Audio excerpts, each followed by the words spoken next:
Sir, ये जो loyalty test वाला मामला है, अब ये राहुल गांधी की जो आक्रामकता है, राहुल गांधी के जो शब्द हैं, राहुल गांधी की जो लाइनें हैं, जो एग्जाम्पल उदाहरण है, वो लॉयल्टी टेस्ट पे भारी पड़ते हुए दिख रहे हैं। ये जो चक्रव्यूह का दांव है राहुल गांधी का, मिर्ची लगा गया है पूरी तरीके से। जी जी, धन्यवाद राम जी।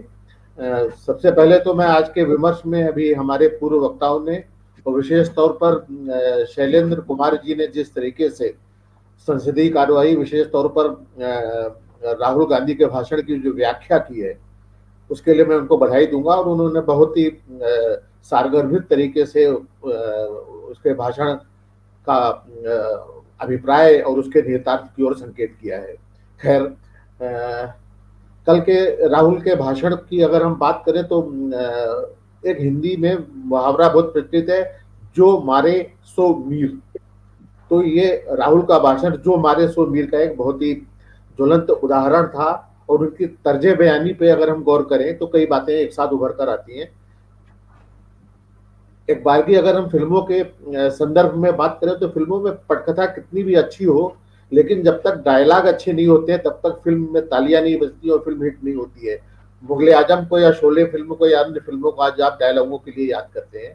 तो कल का राहुल गांधी का भाषण, उसमें तंज भी था, उसमें कटाक्ष भी था, उसमें चपलता भी थी, उसमें तेजाबीपन भी था, उसमें विनोद वृत्ति भी थी। और जिस तरीके से उन्होंने सत्ता पक्ष की दुखती रगों पर हाथ रखा और जिस तरीके से उन्होंने उनके मुखौटे उतारे, उनको बेनकाब किया, उसके लिए राहुल गांधी बधाई के पात्र हैं। और यह दर्शाता है कि 10 साल के बाद राहुल गांधी अपनी दोनों यात्राओं से और इस देश की आत्मा और इस देश के आवाम से साक्षात्कार करने के बाद आज किस मकाम पर खड़े हुए हैं और किस तरीके से उन्होंने निर्भय होकर जनता की आवाज को बुलंद करने का साहस अपने भीतर विकसित कर लिया है। और इसके साथ ही सबसे बड़ी बात यह है, जिसकी बात गांधी जी करते थे, उनके भीतर जो आत्मबल है वो सत्ता के पाशविक बल के सामने निर्भय होके खड़ा हुआ है। ये आवाम के लिए बहुत बड़ी बात है और बहुत बड़ी उम्मीद की किरण है। एक बड़ी बात और देखने को मिली है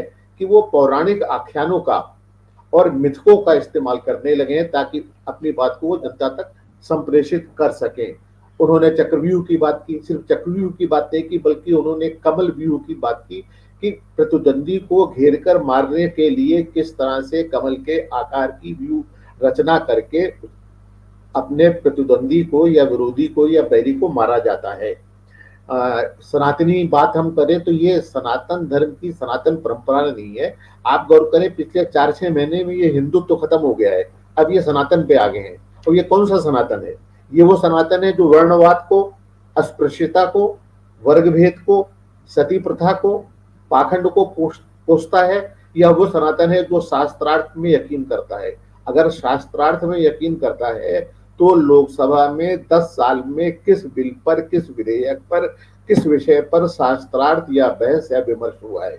आप 150 सांसदों को निलंबित करके चोरी चोरी बाला बाला सारे विधेयक पारित करा लेते हैं। और ऐसे विधेयक जिनसे जनता के हित जुड़े हुए हैं, उस देश के विकास के लिए और इस देश की प्रगति के लिए, इस देश में समावेशी सेकुलर समाज की रचना के लिए बहुत मायने रखते हैं। तो ये लगातार, और ये जो सनातन है ये मूर्त, अब ऐसा लगता है कि मोदी सरकार, जिसको हम बोलते हैं मूर्ति पूजक, सगुणोपासक, कर्मकांडी, आडंबर प्रिय, पाखंडी सरकार है। और उसके लिए जनता के मुद्दे मायने नहीं रखते हैं, बल्कि उसके लिए नामांतरण, रथ यात्राएं, कांवड़ यात्रा, रथ जगह, बाबावाद, सेंगोल, पाखंड, ये चीजें ज्यादा मायने रखती हैं। जिस तरीके से अभी कांवड़ यात्रा में सारा प्रशासन, सारी पुलिस, सारा तामझाम कांवड़ियों के लिए किया जा रहा है और कांवड़ यात्रा निरापद गुजरे इसके लिए स्कूल तक बंद कर दिए गए हैं, हरिद्वार में मस्जिदों को ढक दिया गया है। तो ये आपको कहाँ ले जा रहे हैं? आप देश को किस तरफ ले जाना चाहते हैं? आप शैक्षणिक संस्थानों को बंद करके कांवड़ यात्रा को प्रश्रय दे रहे हैं, आप उन पर हेलीकॉप्टर से पुष्प वर्षा कर रहे हैं। आप जो है एक लोकतांत्रिक समाज में, जिसमें आपको लोकतांत्रिक मूल्यों, लोकतांत्रिक संस्थाओं और लोकतांत्रिक व्यवस्था के प्रति प्रतिबद्ध होना चाहिए था, उसमें आपका सारा प्रयास ये है कि आप किस तरीके से लोकतांत्रिक मूल्यों को, लोकतांत्रिक संस्थाओं को और लोकतांत्रिक परंपराओं को ध्वस्त करें।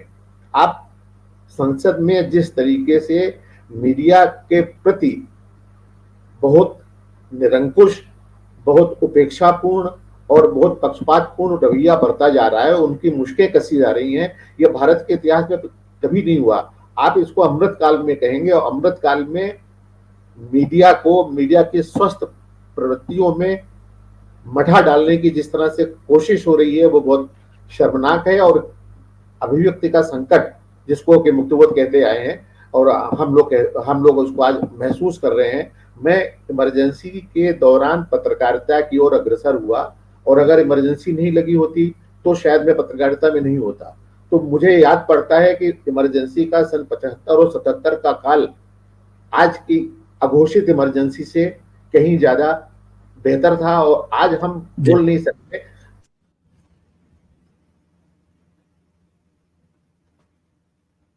नहीं, सुधीर सर का शायद कनेक्शन इंटरप्ट हुआ है कुछ।